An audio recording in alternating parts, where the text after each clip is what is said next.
بسم الله الرحمن الرحيم كيف تكفرون بالله وكنتم أمواتا فأحياكم ثم يميتكم ثم يحييكم ثم إليه ترجعون فأعوذ بالله من الشيطان الرجيم بسم الله الرحمن الرحيم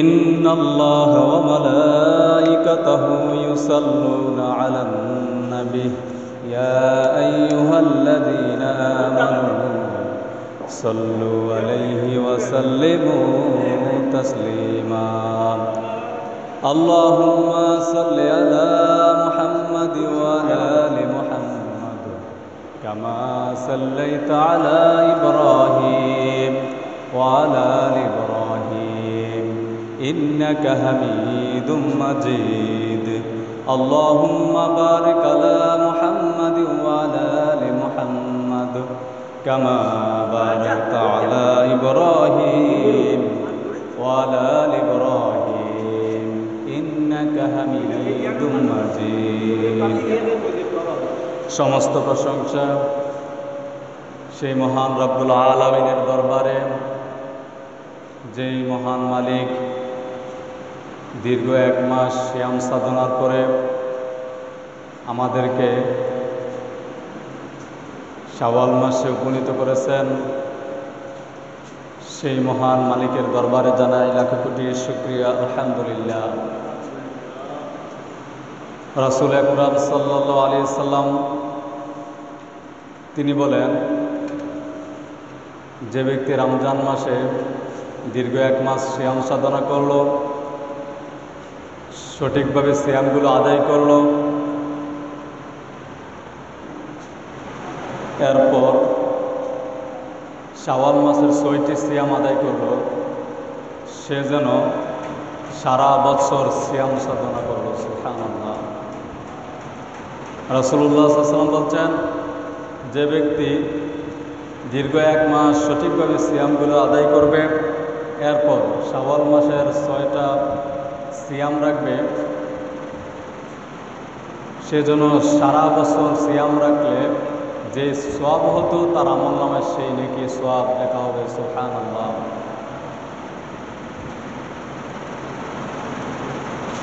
সিয়াম, এই শাওয়াল মাসে সিয়াম রাখার নিয়ম, আমরা অনেকে মনে করি যে একাধারে ৬টা রাখতে হবে, এরকম কোনো বিষয় নয়। গোটা শাওয়াল মাসের যে কোনো, এই মাসের মধ্যে মোট কথা হচ্ছে এই মাসের মধ্যে ৬টা হলেই হবে। এই মাসের মধ্যে ৬টা সিয়াম রাখলেই আমরা সেই সওয়াব অর্জন করতে পারি। আল্লাহ রাব্বুল আলামিন আমাদের সকলকে এই শাওয়াল মাসের ৬টি সিয়াম রাখার সেই তৌফিক দান করুন, আমিন। আমরা মুসলমান, আমরা মুসলিম, আল্লাহ রাব্বুল আলামিন আমাদেরকে মুসলিম করেছেন। আল্লাহ সুবহানাহু ওয়া তাআলা আমাদের পিতা ইব্রাহিমকে বলছেন, আসলিম ইয়া ইব্রাহিম, তিনি বলছেন কল আসলামতু লিরাব্বিল আলামিন। আল্লাহ সুবহানাহু ওয়া তাআলা আমাদের পিতা ইব্রাহিমকে বলছেন, ইব্রাহিম তুমি আত্মসমর্পণ করো। ইব্রাহিম সাথে সাথেই বলছেন যে কলা, ইব্রাহিম বলল আসলামতু লিরাব্বিল আলামিন, আমি আত্মসমর্পণ করলাম, আমি মুসলিম হলাম, আমি আনুগত্য পোষণ করলাম বিশ্বজাহানের যিনি মালিক, বিশ্বজাহানের যিনি প্রতিপালক, বিশ্বজাহানের যিনি স্রষ্টা, সেই মহান রব্বুল আলামিনের কাছে আমি আত্মসমর্পণ করলাম, আমি আনুগত্য পোষণ করলাম। সুবহানাল্লাহ। তো আমরা সেই পিতা ইব্রাহিমের সন্তান, আমাদেরকেও আল্লাহ সুবহানাহু ওয়া তাআলার কাছে একনিষ্ঠভাবে আত্মসমর্পণ করতে হবে। আল্লাহ সুবহানাহু ওয়া তাআলা আমাদেরকে যে সকল আদেশ নিষেধ করেছেন, ওই আদেশ নিষেধ সম্পূর্ণ মেনে চলাটাই হচ্ছে আত্মসমর্পণ। আল্লাহ সুবহানাহু ওয়া তাআলা আমাদেরকে যা বলছেন, রাসূলুল্লাহ সাল্লাল্লাহু আলাইহি ওয়াসাল্লাম আমাদেরকে যা বলছেন, আল্লাহ এবং তার রাসূলুল্লাহ সাল্লাল্লাহু আলাইহি ওয়াসাল্লামের হুবহু আনুগত্য করা, আল্লাহ এবং তার রাসূল সাল্লাল্লাহু আলাইহি ওয়াসাল্লাম যা বলছেন তা পালন করা, যা করতে নিষেধ করেছেন ওইগুলো থেকে বিরত থাকাই হচ্ছে আত্মসমর্পণ করা, আনুগত্য প্রকাশ করা। তাহলেই আমরা মুসলিম হতে পারব। আমরা ভূমিকাতেও একটা আয়াত করেছি পবিত্র সূরা আলে ইমরানের। আল্লাহ সুবহানাহু ওয়া তাআলা বলছেন, আল্লাহ রাব্বুল আলামিন আমাদেরকে বলছেন, ইয়া আইয়ুহাল্লাযীনা আমানুত্তাকুল্লাহা হাক্কা তুকাতিহি ওয়া লা তামুতুন্না ইল্লা ওয়া আনতুম মুসলিমুন। আল্লাহ রাব্বুল আলামিন বলছেন, হে ঈমানদারগণেরা, তোমরা মুসলিম না হয়ে মৃত্যুবরণ করো না। আল্লাহ সুবহানাহু ওয়া তাআলা আয়াতের প্রথমে বলছেন, হে ঈমানদারগণেরা, তোমরা আল্লাহকে ভয় করো আর মুসলিম না হইয়া মরো না।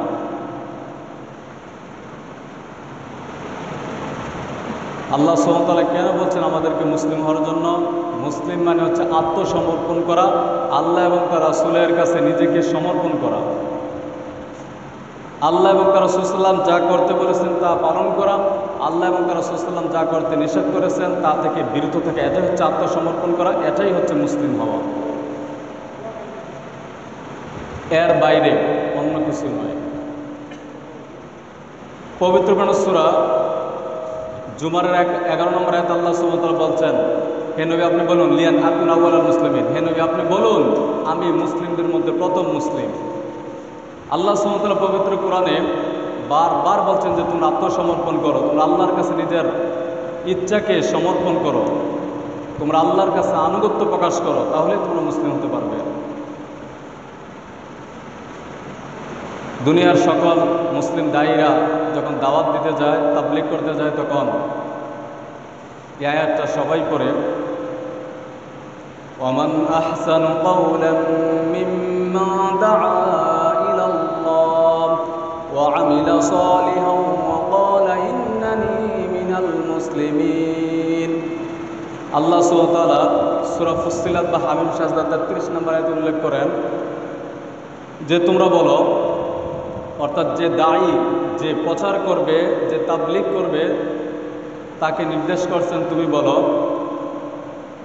আল্লাহ সুবহানাহু ওয়া তাআলা বলতে চাচ্ছেন, যেখানে বলছেন ওমান আহসানু কাওলাম মিম্মান দাআ ইলাল্লাহ, তার কথার চেয়ে কার কথা উত্তম হতে পারে যে নিজে নেক আমল করে, সৎ আমল করে আর ডাকে আল্লাহর দিকে। আর কি বলে? ওমান, এরপর কি বলে? যে সে একজন মুসলিম, সে বলে আমি একজন আত্মসমর্পণকারী, আমার নিজের ইচ্ছাকে আল্লাহর কাছে আমি সমর্পণ করলাম। তো আল্লাহ সুবহানাহু ওয়া তাআলা বারবার এই কথাই বলছেন যে হে দুনিয়ার মানুষ, তোমরা প্রত্যেকেই নিজের ইচ্ছাকে আল্লাহর কাছে সমর্পণ করো, তাহলে তুমি মুসলিম হিসেবে স্বীকৃতি পাবে আর তুমি নাজাতপ্রাপ্ত হবে।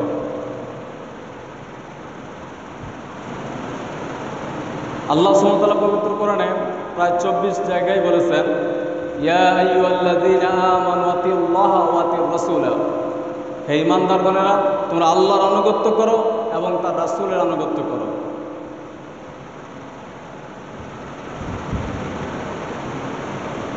সূরা মুহাম্মাদের 30 অথবা 33 নম্বর আয়াতে আল্লাহ সুবহানাহু ওয়া তাআলা বলতে গিয়ে বলেন, ইয়া আইয়ুহাল্লাযীনা আমানু আতিউল্লাহা ওয়া আতিউর রাসূলা ওয়া লা তুবতিলু আমালাকুম, তোমরা যদি আল্লাহ এবং তার রাসূলের আনুগত্য না করো তাহলে তোমাদের বিগত যে সকল আমল রয়েছে সেগুলো বাতিল করে দেওয়া হবে।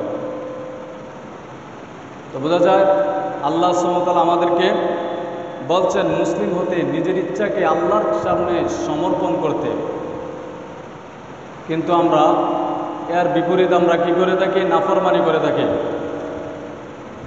আমরা আল্লাহ রাব্বুল আলামিনকে অস্বীকার করে থাকি, আমরা স্বীকৃতি দেই না যে আল্লাহ আমাদেরকে মৃত বস্তু থেকে আমাদেরকে আল্লাহ সুবহানাহু ওয়া তাআলা জীবন দান করেছেন। আমরা সে আল্লাহকে ভুলে যাই। এই কারণে আল্লাহ সুবহানাহু ওয়া তাআলা আক্ষেপ করে পবিত্র সূরা বাকারার 28 নম্বর আয়াতে বলেন, কাইফা তাকফুরুনা বিল্লাহি ওয়া কুনতুম আমওয়াতান ফাআহইয়াকুম সুম্মা ইউমীতুকুম সুম্মা ইউহয়ীকুম সুম্মা ইলাইহি তুরজাউন। আল্লাহ সুবহানাহু ওয়া তাআলা এখানে বলছেন তারা কিভাবে আল্লাহর সাথে কুফরি করে, অথচ তারা ছিল নিষ্প্রাণ, তারা ছিল প্রাণহীন। এরপর আমি আল্লাহ সুবহানাহু ওয়া তাআলা তাদের মধ্যে প্রাণ সঞ্চালন করালাম, তাদেরকে জীবন দান করলাম, এরপর তাদেরকে আমি আবার মৃত্যু দিব, এরপর তাদেরকে আবার আমি জীবিত করব, এরপর তাদেরকে আমার কাছেই ফিরে আসতে হবে। এখন আল্লাহ সুবহানাহু ওয়া তাআলা একটু আক্ষেপ করে বলছেন যে তারা আল্লাহর সাথে কিভাবে কুফরি করে, তারা আল্লাহকে কিভাবে ভুলে যেতে পারে, অথচ তারা ছিল নিষ্প্রাণ, তারা ছিল প্রাণহীন। তারা তো নিষ্প্রাণ ছিল, তাদেরকে কে জীবন দান করলো? আল্লাহ সুবহানাহু ওয়া তাআলা যদি না চাইতেন যে তাদেরকে জীবিত করবেন, তাদেরকে মানুষ হিসেবে গড়ে তুলবেন, তাদেরকে মানুষ হিসেবে সৃষ্টি করবেন, এটা যদি আল্লাহ না চাইতেন তাহলে কারোর সক্ষম হতো না যে তাকে মানুষ হিসেবে সৃষ্টি করতে। এই কারণে আল্লাহ সুবহানাহু ওয়া তাআলা এখানে আক্ষেপ করে বলছেন যে তারা কিভাবে আল্লাহর সাথে কুফরি করে, অথচ তারা ছিল প্রাণহীন, তারা ছিল মৃত। আল্লাহ সুবহানাহু ওয়া তাআলা আমাদেরকে মাটি থেকে সৃষ্টি করলেন, আর সেই মানুষ আজকে আমরা আল্লাহ সুবহানাহু ওয়া তাআলাকেই ভুলে যাই। আমরা দুনিয়ার এই চাকচিক্যময় পৃথিবীতে এসে চতুর্দিকে চাকচিক্য দেখে আমরা সেই স্রষ্টা মহান রাব্বুল আলামিনকে আমরা ভুলে যাই। আমরা বলে থাকি আলহামদুলিল্লাহি রাব্বিল আলামিন, সমস্ত প্রশংসা সেই আল্লাহ যিনি হাজার হাজার লক্ষ কোটি কোটি জগতের মালিক। আলম শব্দের অর্থ হচ্ছে জগৎ, আর আল্লাহ সুবহানাহু ওয়া তাআলা এখানে বহু বচন ব্যবহার করেছেন আলামিন, অর্থাৎ হাজার হাজার কোটি কোটি জগতের মালিক যিনি, সেই রাব্বুল আলামিনের জন্য আমরা প্রশংসা গাই সুবহানাল্লাহ। আমরা এই পৃথিবী দেখতেছি, এই পৃথিবীর মতো হাজার কোটি কোটি গ্রহ উপগ্রহ পৃথিবী নিয়ে হচ্ছে গ্যালাক্সি। এই গ্যালাক্সি এরকম হাজার কোটি কোটি গ্যালাক্সি নিয়ে মিকুয়ে এরকম হাজারো গ্রহ উপগ্রহ আল্লাহ সুবহানাহু ওয়া তাআলা এই সৌরজগতে সৃষ্টি করে রেখেছেন। আমরা ভাবি, যখন হাদিস শুনি যে যখন রাসূল আকরাম সাল্লাল্লাহু আলাইহি ওয়াসাল্লাম বলছেন যে যে ব্যক্তি সর্বশেষ জান্নাতে যাবে তার জন্য এই পৃথিবী সমান কমপক্ষে 10টি পৃথিবী বরাদ্দ থাকবে, সুবহানাল্লাহ। তখন আমাদের মধ্যে অনেকের প্রশ্ন জাগে যে এত জায়গা কোথায় পাওয়া যাবে?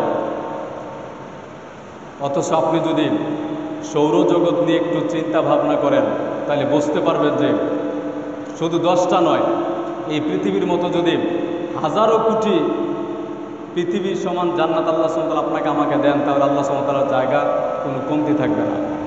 তো সেই আল্লাহ রাব্বুল আলামিন এই কথাই পবিত্র কোরআন যে একটা বিজ্ঞানময় কোরআন, ইয়াসিন আল কোরআনিল হাকিম, যে কোরআন হচ্ছে একটা বিজ্ঞানময় কোরআন। আল্লাহ সুবহানাহু ওয়া তাআলা পবিত্র কোরআনের প্রথম সূরার প্রথম আয়াতে সে কথা ফুটে উঠে আল্লাহ সুবহানাহু ওয়া তাআলা বলছেন যে আলহামদুলিল্লাহি রাব্বিল আলামিন। আল্লাহ সুবহানাহু ওয়া তাআলা এখানে এক বচন না বলে এখানে বহু বচন ব্যবহার করেছেন যে হাজার কোটি কোটি জগতের যিনি মালিক, সেই রাব্বুল আলামিনের জন্য হচ্ছে সমস্ত প্রশংসা, সুবহানাল্লাহ। তো আমরা সেই মহান আল্লাহরই বান্দা বা গোলাম, আমরা সেই আল্লাহ সুবহানাহু ওয়া তাআলার সৃষ্ট, আমরা হচ্ছে মাখলুক, তিনি হচ্ছেন খালেক, তিনি আমাদের স্রষ্টা, আমরা তার সৃষ্টি, তিনি আমাদের মনিব, আমরা তার গোলাম।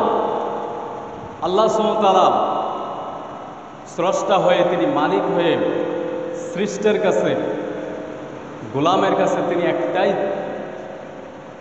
জিনিস চান যে তারা কি করবে, ওমা খালাকতুল জিন্না ওয়াল ইনসা ইল্লা লিয়াবুদুন, যে তারা আমার ইবাদত করবে, আমারই একমাত্র দাসত্ব করবে। কিন্তু পরিতাপের বিষয় হচ্ছে এই, আমরা আল্লাহ সুবহানাহু ওয়া তাআলার ইবাদত সঠিকভাবে আদায় করছি না। যে রব্বুল আলামিন আমাদেরকে সৃষ্টি করেছেন ইবাদত করার জন্য, আমরা সেই ইবাদতই করছি না। রাসূল আকরাম সাল্লাল্লাহু আলাইহি ওয়াসাল্লাম যখন মেরাজে গিয়েছেন, আমরা আগেও জেনেছি মেরাজের সেই জুমাতে যে রাসূলুল্লাহ সাল্লাল্লাহু আলাইহি ওয়াসাল্লাম বলছেন যে আমার উপর 50 ওয়াক্ত সালাত ফরজ করা হয়েছিল, আমাদের আগের নবী মুসা আলাইহিস সালামের পরামর্শক্রমে রাসূল আকরাম সাল্লাল্লাহু আলাইহি ওয়াসাল্লাম যখন রব্বুল আলামিনের কাছে ফরিয়াদ করেছিলেন, আল্লাহ সুবহানাহু ওয়া তাআলা ৪৫ ওয়াক্ত সালাত মওকুফ করে দেন, আবার ঘোষণা করে দেন কোনো ব্যক্তি যদি এই ৫ ওয়াক্ত সালাত আদায় করে তাহলে ৫-১০-৫০ অর্থাৎ ৫০ ওয়াক্তর সালাত আদায় করলে যে সওয়াব হতো সেটাই তার আমলনামায় লেখা হবে। সুবহানাল্লাহ। আপনি দেখুন আমরা আজকে ৫ ওয়াক্ত সালাত আদায় করছি না। ফজর যদি পড়ে যায় জোহর হতে সময় ৫ থেকে ৬ ঘন্টা, আবার জোহর পড়ে গেলে আসর পর্যন্ত ২-৩ ঘন্টা, আবার আসর পড়ে গেলে মাগরিব পর্যন্ত ১.৫ থেকে ২-২.৫ ঘন্টা। কিন্তু আপনি ভাবেন যদি ৫০ ওয়াক্ত সালাত ফরজ থাকতো তাহলে আপনাকে আর বাড়িতে যাওয়া লাগতো না, আপনাকে আমাকে কোনো পরিশ্রম মাঠে ময়দানে জমিনে আমাদেরকে কোনো পরিশ্রম করার সুযোগ থাকতো না। কারণ ৫০ ওয়াক্ত সালাত যদি আমাদের পড়তে হতো ওই সকালে আসতে হবে, আবার রাত যে সারা দিন গিয়ে সারা রাত অতিক্রম করে আবার পরের দিন ফজরের টাইম হয়ে যেত, বাড়িতে যাওয়া লাগতো না, আমাদেরকে ২৪ ঘন্টায় মসজিদে পড়ে থাকতে হতো।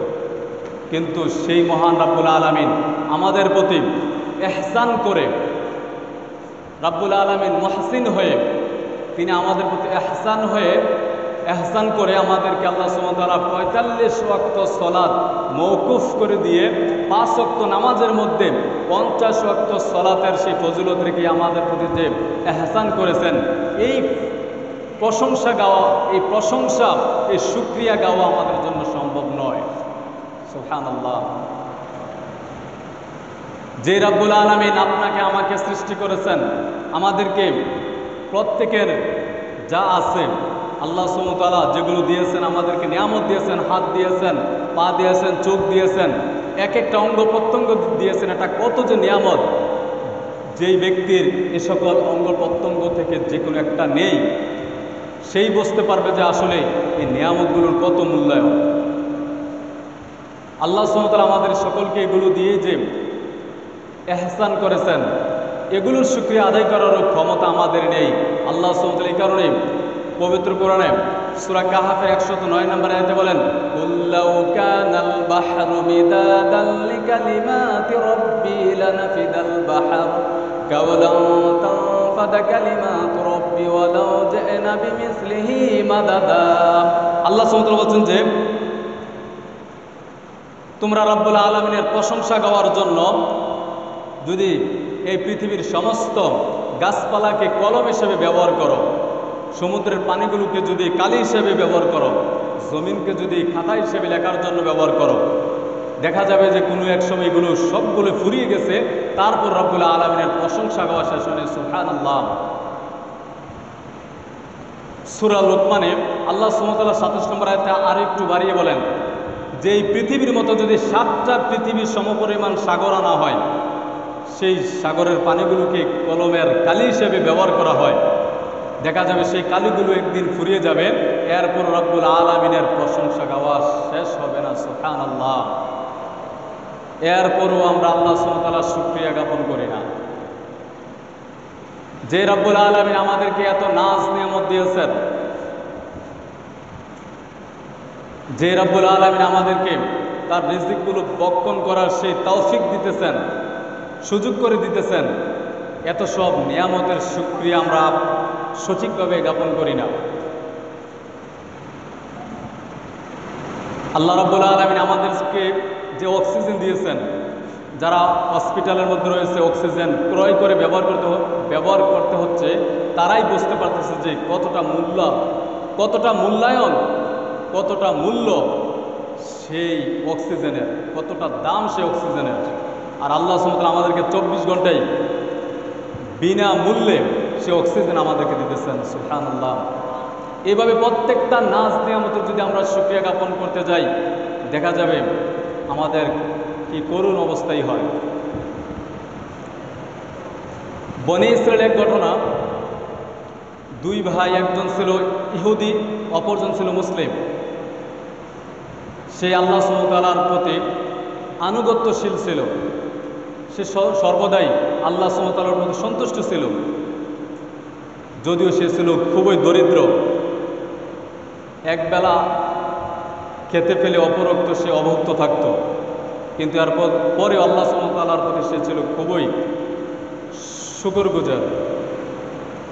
অপরপক্ষে তার সেই বিধর্মী ভাই, সে বিধর্মী হওয়ার কারণে এটা ছিল আল্লাহ সুবহানাহু ওয়া তাআলার একটা পরীক্ষা, যার কারণে ইমানদারকে পরীক্ষা করার জন্য আল্লাহ সুবহানাহু ওয়া তাআলা অনেক সময় তিনি নিজেই বলেন সূরা বাকারাতে যে আমি তাদেরকে কি করি, ভয়, ক্ষুধা, এই সকল দিয়ে আমি ইমানদারদেরকে পরীক্ষা করে থাকি। সেই বেঈমান ভাই সেও নদীতে মাছ ধরে, আর যে ভাই ইমানদার সেও মাছ ধরে। দেখা যায় সে প্রত্যেক দিন অনেক মাছ ধরতে পারে এবং বিক্রি করে সে আরামে এসে দিন কাটাচ্ছে। কিন্তু দরিদ্র ভাই দেখা যায় কোনো দিন দু একটা মাছ পায়, কোনো দিন পায় না, অনাহারে অর্ধহারে কোনো মতে তার দিন কাটে, কিন্তু তারপরও সে আল্লাহ সুবহানাহু ওয়া তাআলার কাছ থেকে সে নাশকরি হয়ে যায় না। কিন্তু পরিতাপের বিষয় হচ্ছে যে রাসূল আকরাম সাল্লাল্লাহু আলাইহি ওয়াসাল্লাম বলছেন যে শয়তান নারীদেরকে সবচেয়ে আগে গ্রাস করে থাকে। নারীরা হচ্ছে শয়তানের জাল। ইমানদার ব্যক্তিটির স্ত্রী দেখলো যে ওই বেঈমান ব্যক্তির স্ত্রী খুবই আরামে আয়াসে দিনাতিপাত করছে, সে দামি দামি পোশাক পরিধান করছে, এবং ওই বেঈমান ভাইয়ের স্ত্রী বলল যে তোমার স্বামীকেও বলো আমার স্বামীর মতো মূর্তি পূজা করতে বা বেঈমান হয়ে যেতে, তাহলেও সে আমার স্বামীর মতো বড়লোক হয়ে যাবে এবং তুমি আমার মতো স্বাচ্ছন্দ্যে জীবন ধারণ করতে পারবে। যেই কথা সেই কাজ। যখন তার স্বামী বাড়িতে ফিরল, তাকে এই কুপ্রস্তাব দিল। সে বলল যে হে আল্লাহর বান্দি, আল্লাহকে ভয় করো এবং ধৈর্য ধারণ করো। সে বলছে তুমি ধৈর্য ধারণ করো, আমার তোমার মতো এত ধৈর্য নেই, তুমি আমাকে হয় তুমি বেঈমান হয়ে যাও, নয়তো তুমি আমাকে তালাক দিয়ে দাও। একদিন দুই দিন এইভাবে চাপাচাপির পর একদিন সে বলল ঠিক আছে, আমি এক কাজ করি, আমি নদীতে মাছ ধরতে যাই, আবার কিছু সময় অন্য কোথাও কাজ করি, সেখান থেকে যে পারিশ্রমিক পাবো সেটা আমি তোমার হাতে তুলে দেবো, এ দিয়ে তুমি আরামে এসে যা কেনার তুমি কেনাকাটা করে নিও। সে রাজি হয়ে গেল। তো সে কি করলো, সে নদীতে মাছ ধরে, আর মাঝে মধ্যে সে আল্লাহর ইবাদতে সে দাঁড়িয়ে যায়। এভাবে কিছুদিন চলতে থাকে, আর তারও ইবাদতের দিকে আরও মনোনিবেশ করতে থাকে। আস্তে আস্তে সে কি করে 24 ঘন্টা সে ইবাদতে কাটিয়ে দেয়, আর মাছ ধরতেও যায় না। সারাদিন এভাবে কাটিয়ে দেওয়ার পর যখন সন্ধ্যাবেলা বাড়িতে ফিরে তার স্ত্রী বলে, কী ব্যাপার, ওই তুমি পরিশ্রম করতেছো, তার পারিশ্রমিক তুলে দাও না। সে বলতেছে আমি এক বাদশার ইবাদত করতেছি, বাদশাহ আমাকে বলছে যে পুরা মাস শেষ হলে সে আমার হাতে আমার পারিশ্রমিক তুলে দেবে। এইভাবে 29 দিন যখন কেটে যায়, সে আর কিছু পায় না। 29 দিনের বেলা তার স্ত্রী বলতেছে তুমি হয়তো আমাকে তালাক দিয়ে দাও, নয়তো তুমি বেঈমান হয়ে যাও। সে বলতেছে ঠিক আছে, তুমি ধৈর্য ধারণ করো, দেখে আজ কী করা যায়। সে মনক্ষুণ্ণ হয়ে এক ইহুদির কাছে চলে গেল, সারাদিন পরিশ্রম করবে, শর্ত হলো 2 দিনার তাকে দেওয়া হবে, কিন্তু কোনো খাবার খাওয়াবে না। সে রোজার নিয়তে বা সিয়ামের নিয়তে সারাদিন কাজ করতে থাকে। ঠিক সে যখন ইহুদির কাছে কাজ করতেছে, ঠিক ওই মুহূর্তেই একজন আগন্তুক এসে ওই ইমানদার ব্যক্তির স্ত্রীকে বলতেছে এই হচ্ছে আপনার স্বামী এক বাদশার দরবারে 29 দিন যাবৎ পরিশ্রম করেছিল, এই কারণে বাদশাহ 29 দিনার তাকে দিয়েছে, অর্থাৎ 29টি স্বর্ণমুদ্রা। এক একটা স্বর্ণমুদ্রা বিক্রি করলে কয়েক হাজার টাকা হবে। তো এই হচ্ছে বাদশার পক্ষ থেকে 29টি দিনার নিয়ে নেন। তবে যাওয়ার আগে একটা কথা বলে, আপনার স্বামী একটা ভুল কাজ করেছে, যদি আজকের এই দিনটি অর্থাৎ 30 দিন যদি পুরা করতো, তাহলে বাদশাহ আপনার স্বামীর প্রতি আরও খুশি হয়ে যেত আর তাকে আরও উপহার উপঢৌকন দিত। এই বলে চলে গেল। যখন সে সন্ধ্যাবেলা বাড়িতে ফিরল, স্ত্রীর হাতে 2টা মুদ্রা দিল। তখন স্ত্রী বলতেছে, এই কি ব্যাপার, তুমি আজকে বাদশার কাজে মনে যাওনি? বলছে, তুমি কিভাবে জানলে? যে তুমি যখন বাড়ি থেকে বের হলে আর কিছুক্ষণ পরেই বাদশাহ একজন লোককে পাঠিয়েছিল তোমার 29 দিনের পারিশ্রমিক দেওয়ার জন্য, আর যাওয়ার সময় বলে গেছে তুমি যদি মাস পুরা করতে, আজকের দিনটিও যদি তুমি বাদশার দরবারে কাজ করতে, তাহলে বাদশাহ তোমার প্রতি আরও খুশি হয়ে যেত, তোমাকে আরও পারিশ্রমিক দিত। তখন ওই ইমানদার ব্যক্তিটি সাথে সাথে সেজদায় লুটিয়ে পড়ল এবং বলল, আমি কেন ধৈর্য ধারণ করি নাই? 29 দিন যখন আমি পরিশ্রম করিয়েছি, আজকে একটা দিন কেন আমি ধৈর্য ধারণ করি নাই? এরপর সে চিরদিনের জন্য সংসার ত্যাগ করে সে বলল, যে স্ত্রীর জন্য এত কিছু হয়েছে, আমি আমার মালিকের কাছ থেকে, আমি আমার বাদশার কাছ থেকে গাফিল হয়ে গিয়েছিলাম, সে সংসার আর কি প্রয়োজন? সে চিরদিনের জন্য সে আল্লাহর ইবাদতে বাকিটা জীবন কাটিয়ে দেয়। এই গল্প থেকে আমাদের জন্য এটাই শিক্ষা যে আমাদেরকে বিপদ আপদে ধৈর্য ধারণ করতে হবে। আমরা মনে করি যে আমরা এত কষ্টে কেন রয়েছি, আমাদের বাদশা, আমাদের মালিক আমাদেরকে পরীক্ষা করতেছেন, কিন্তু ফলাফল এটাই যে আল্লাহ সুবহানাহু ওয়া তাআলা তার কোনো বান্দাকে কোনোদিনও গাফেল করেন না। দুনিয়াতে অবশ্যই দেন, যদি দুনিয়াতে নাও দেন তাদের জন্য, যাদের জন্য দুনিয়াতে দেন ভালো, আর যারা দুনিয়াতে না পায়, এটা আল্লাহ সুবহানাহু ওয়া তাআলা তাদের জন্য আরও কল্যাণকর ব্যবস্থা রেখেছেন বিধায় তাদেরকে কিয়ামতের দিন দিবেন বিধায় তাদের জন্য এটা রিজার্ভ রেখে দেন। সুবহানাল্লাহ। তো আমাদেরকেও সেই বাদশা, সেই মালিকের আমাদেরকে বেশি বেশি ইবাদত করতে। নিসা 145 নম্বর আয়াতে বলেন যে নিশ্চয়ই মুনাফিকরা থাকবে জাহান্নামের সবচেয়ে নিম্ন স্থানে। মুনাফিকরা থাকবে সবচেয়ে নিম্ন স্তরে থাকবে। মুনাফিকরা কাফের মুশরিকদের চেয়ে আরো নিচু স্তরে থাকবে, অর্থাৎ কয়লা যে লাকড়ি আপনি বলেন, সেই কয়লার সাথে থাকবে মুনাফিকরা। আজকে আমরা পবিত্র সূরা বাকারা 8, 9, 10 এই 3টা আয়াত থেকে মুনাফিকদের চরিত্র সম্পর্কে আমরা সংক্ষিপ্ত জেনে নিই।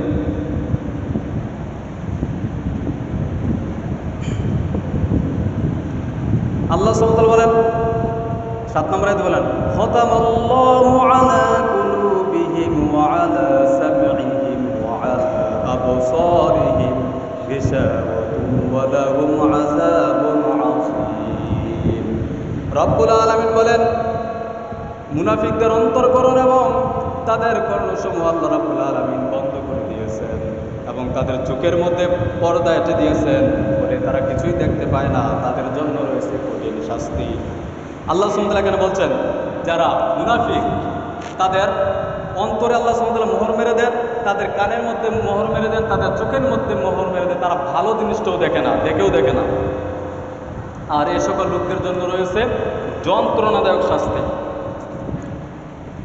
পরের আয়াতে রব্বুল আলামিন বলেন, ওয়া মিনান নাসি মান ইয়াকুলু আমান্না বিল্লাহি ওয়া বিল ইয়াউমিল আখির ওয়া মা হুম বিমুমিনিন।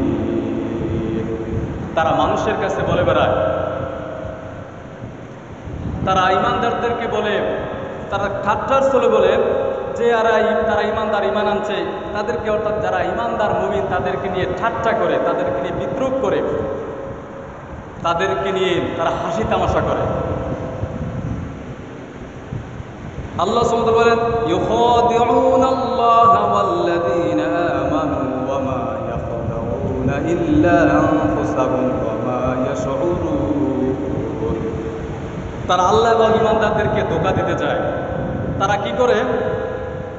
তারা যখন ঈমানদারদের সাথে সাক্ষাৎ করে তখন বলে, আরে ভাই আমরা তো আপনাদের সাথে আছি। আবার যখন তাদের বন্ধু মুনাফিকদের সাথে যায় তখন বলে, আমরা তো তোমাদের সাথে আছি, আরে ওরা তো খারাপ। এইভাবে তারা সমাজের মধ্যে বিশৃঙ্খলা সৃষ্টি করে, এরাই হচ্ছে মুনাফিক। আল্লাহ রাব্বুল আলামিন বলেন, ফি কুলুবিহিম মারাদুন ফাযাদাহুমুল্লাহু মারাদা ওয়া লাহুম আযাবুন আলীম বিমা কানু ইয়াকযিবুন। তাদের অন্তরকরণে রাব্বুল আলামিন বলেন, রোগ রয়েছে, রোগ। তাদের অন্তর আল্লাহ সুবহানাহু ওয়া তাআলা রোগ রয়েছেন সে কথা বলছেন। আর তাদের রোগকে, তাদের সেই মুনাফিকি বেদিকে, মুনাফিক নামক চক্রান্তমূলক বেদিকে আল্লাহ সুবহানাহু ওয়া তাআলা আরও বাড়িয়ে দেন এবং তাদের জন্য আল্লাহ সুবহানাহু ওয়া তাআলা বলছেন যে তাদের জন্য রয়েছে নির্ধারিত শাস্তি তাদের মিথ্যাচারের কারণে। তো আমাদেরকে এই মুনাফিকি থেকে বাঁচতে হবে, কারণ মুনাফিক আল্লাহ নিজে ঘোষণা করছেন তারা থাকবে জাহান্নামের সর্বনিম্ন স্তরে। রব্বুল আলামিন সূরা হুজরাতে বলেন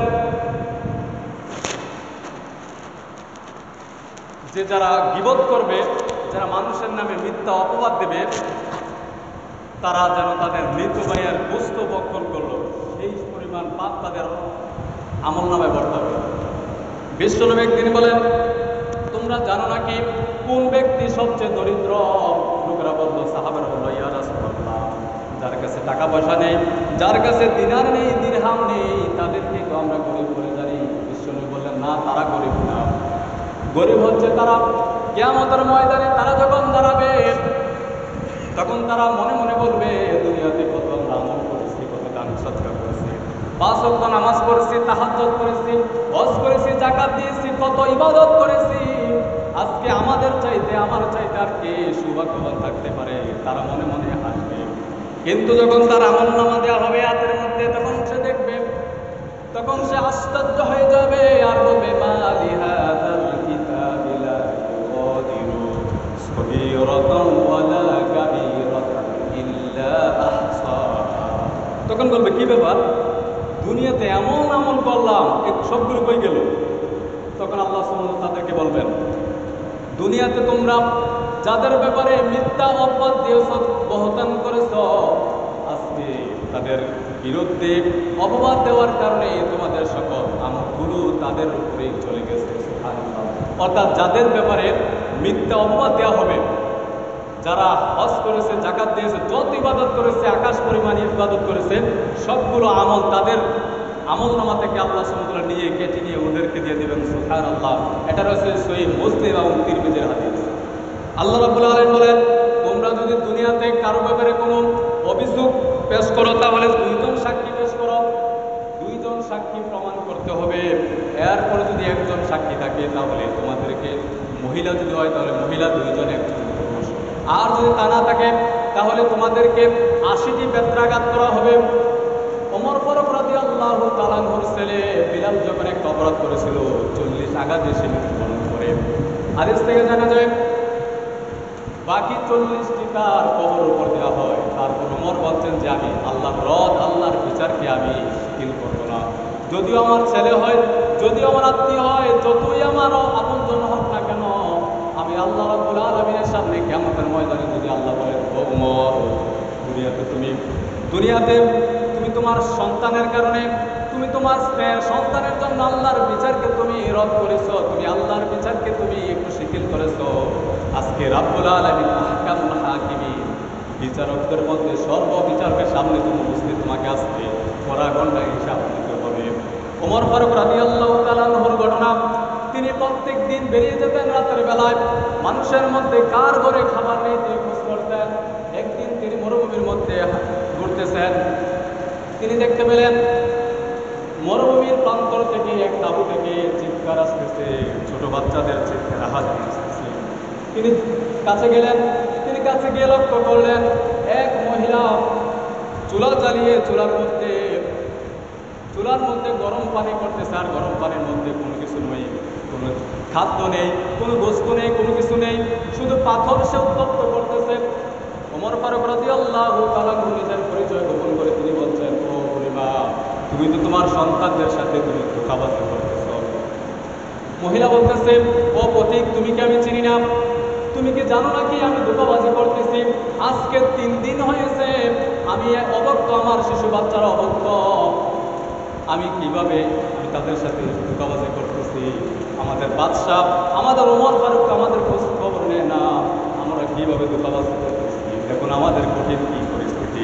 ওমর ফারুক তিনি বলতে লাগলেন, মনে মনে ভাবলেন, তিনি বলতেছেন, মনে হলো আকাশ আমার মাথার উপর ভেঙে পড়েছে, পায়ের নিচ থেকে জমিনের মাটি সরে গেছে। কারণ কিয়ামতের ময়দানে আল্লাহ রাব্বুল আলামিন আমাকে যদি বলেন, ও ওই মহিলা এবং তার বাচ্চারা অবস্থ ছিল, আজকে তাদের হিসাব তোমাকে দিয়ে যেতে হবে। ওমর ফারুক এক দৌড় দিলেন, তিনি বাইতুল মাল থেকে এক বস্তা আটা নিলেন আর প্রয়োজনীয় কিছু খাদ্য নিলেন, তরি তরকারি নিলেন। তখন তার গোলাম বলতেছে, আমির আপনি কি করতেছেন? আপনি মাথায় মধ্যে বোঝা উঠাচ্ছেন কেন? আপনি এই মাথার এই বোঝা আমার মাথায় উঠিয়ে দেন। ওমর বলতেছেন, ও গোলাম, তুমি আজকে আমাকে বলতেছো আটার বস্তা তোমার মাথায় উঠিয়ে দেওয়ার জন্য? ও গোলাম, তুমি মনে রাখো কিয়ামতের ময়দানে আল্লাহ রাব্বুল আলামিন আমাকে যদি বলে, ও ওমর, ওই তিনজন যে অবক্ত ছিল তার হিসাব আমাকে আজকে দিয়ে দাও, সেই হিসাবটা তোমার কাঁধে নিবে নাকি? গোলাম স্তব্ধ হয়ে গেল। ওমর ফারুক রাদিয়াল্লাহু তাআলা আনহু অর্ধজানের বাদশা, তিনি মাথার মধ্যে সেই বোঝা নিয়ে যখন সেই মরুভূমিতে গেলেন, নিজের হাতে খামির করে এবং তিনি নিজেই তরকারি কুটি কুটে রান্না করে তাদেরকে খাওয়ালেন। ছোট ছোট বাচ্চা দুইটাকে নিজের দুই কোলের মধ্যে বসিয়ে রানের উপর বসিয়ে তাদেরকে রুটি খাওয়াচ্ছেন। আর মহিলার দিকে লক্ষ্য করে বলতেন যে, মা, আপনি আমাকে ক্ষমা করে দিয়েন। ওমর ফারুকের চোখের জল দেখে মহিলা বলতেছে, ও আগন্তুক মুসাফির, তুমি কেন কাঁদছ? তুমি কেন মাপ চাবে? তুমি তো আমাদেরকে অনেক উপকারী করলে। আমাদের বাদশা যদি তোমার মতো হতো, মনে হয় আমাদের অবস্থা ভালো হয়ে যেত। ওমর ফারুক বললেন, আপনি আগামীকাল বাদশার দরবারে যাবেন, সেখানে গেলে আপনি আমাকে পাবেন। আমি বাদশার কাছে সুপারিশ করে আপনার জন্য আরও কিছু ব্যবস্থা করব। পরের দিন যখন মহিলা আসলো, এসে দেখলো রাজ দরবারে সিংহাসনের মধ্যে বাদশার আসনের মধ্যে যে ব্যক্তিটি বসে আছেন, তিনি হচ্ছেন রাত্রিবেলা সে অন্ধকার কুটির যে লোকটি গিয়েছিল সে আগন্তুক ব্যক্তি। মহিলাটির সাথে সাথে ওমর ফারুকের দরবারে ওমর ফারুককে বলতেছেন, ও বাদশা, আমি আপনাকে চিনতে পারি নাই, আমি আপনার সাথে বেয়াদবি করেছি। রাতের অন্ধকারে আপনার কাঁধের মধ্যে আটার বস্তা উঠিয়ে আপনার সাথে যে বেয়াদবি করেছি, আপনি আমাকে আল্লাহর রাস্তে ক্ষমা করে দিয়েন। সাথে সাথে ওমর ফারুক বললেন, মা, আপনি কেন আমার কাছে ক্ষমা চাইবেন? বলে, আমি আপনার কাছে ক্ষমা চাই। এই 3 দিন যাবৎ যে আমি আপনার খোঁজ খবর নিতে পারি নাই, আল্লাহর রাস্তে আপনি আমাকে ক্ষমা করে দিয়েন। কালকে আমাদের ময়দানে আল্লাহর দরবারে আপনি আমাকে আসামি করিয়েন না। সুবহানাল্লাহ। এ হচ্ছে আমাদের শাসক।